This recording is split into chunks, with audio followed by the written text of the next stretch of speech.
नमस्कार. मागील भागांसाठी चॅनलला भेट द्या. चला आता आपण पुढील स्टोरीला सुरुवात करू. नव्या ठिकाणी मुलांना स्वतःला सेटल करताना तुला खूप अडचण येईल.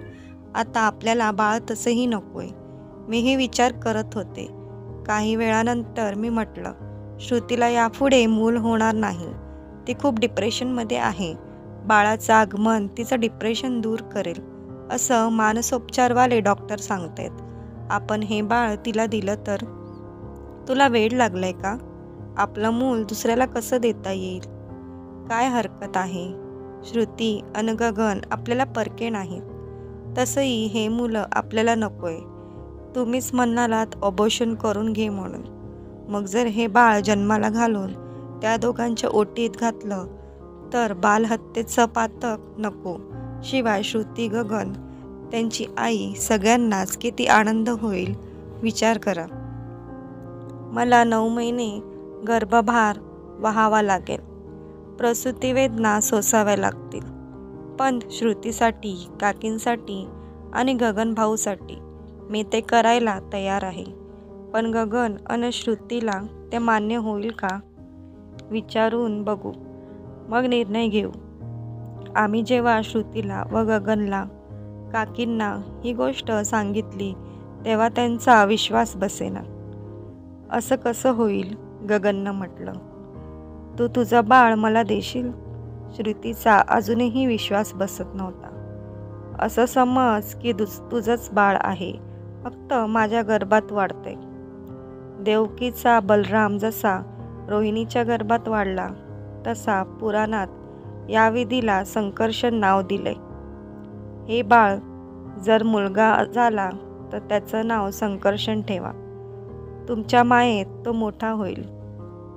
तुम्हाला आई बाबा म्हणेल. तो तुमचाच मुलगा ठरेल.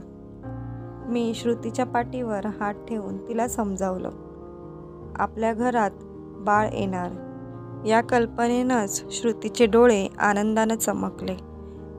खरंच वहिनी? खरंच तुमचं बाळ तुम्ही मला द्याल? अगदी खरं. तुम्ही आम्हाला परके आहात का? असं समज, तुझं बाळ मी फक्त माझ्या पोटात सांभाळते आहे, वाढवते आहे. जन्माला आलं की तुझं बाळ तुझ्या ओटीत टाकून मी लंडनला निघून जाईल. मी श्रुतीला खात्री दिली. तिनं आनंदानं मला मिठीच मारली. ते दृश्य बघून आशिषही गहिवरले.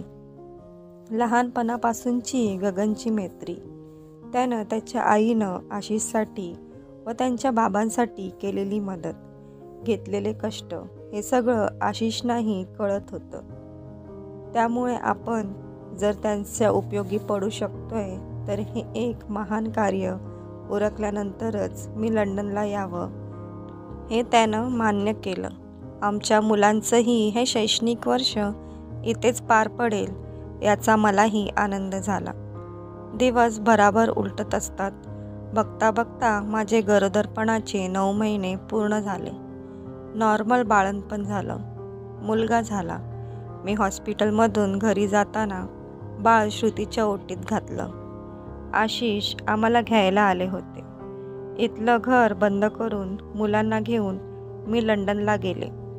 हळूहळू तिथल्या वातावरणात मुलं आणि मीही रुळले.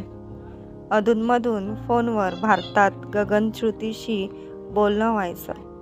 बाळाचं नाव त्यांनी संकर्षण ठेवलं होतं. श्रुतीची तब्येत एकदम ठणठणीत झाली होती. बाळाच्या येण्यानं ती मानसिक व शारीरिक दृष्टीनंही एकदम छान झाली होती. सासूच्या मदतीनं बाळाचं संगोपन उत्तम रीतीनं करत होती. घरात आनंदी आनंद होता. त्यानंतर अनेकदा काही दिवसांसाठी भारतात येणं व्हायचं, पण गावी जाणं होत नसे. आई वडिलांना भेटून मी पुन्हा लंडनला यायची. मनातून भीती वाटायची. त्या बाळाला बघून माझ्यातली आईची माया उचंबळून येईल का?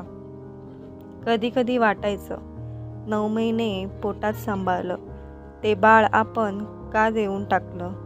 पुन्हा वाटायचं बरंच झालं गगनचं मूल गगनकडे वाढते.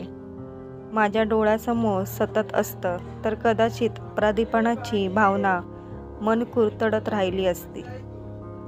आशिषला यातलं काहीच माहीत नव्हतं. ते त्या मुलाचे वडील नाहीत हे ठाऊक नसल्यामुळे, म्हणजेच ते मूल आपलं आहे तेव्हा आपण त्याला भेटूयात असं त्याला सतत वाटायचं. म्हणूनच आम्ही यावेळी आवर्जून गगनकडे भेटायला आलो होतो. संकर्षणला बघितल्यावर मला तर भीतीच वाटली होती की आशिषला काही शंका तरी येणार नाही. तसं जर झालं तर श्रुतीचं काय होईल? श्रुतीचा संसार उद्ध्वस्त होईलच, माझाही संसार उद्ध्वस्त होईल. पण आशिषचा माझ्यावर आणि गगनवरही अतूट विश्वास असल्यानंच तो विषय तिथेच थांबला. आजतागायता मी आशिषशी काय कुणाशीच कधी खोटं बोलले नाही, यापुढेही बोलणार नाही. खरंच सांगते, मी आणि गगन निर्दोष आहोत.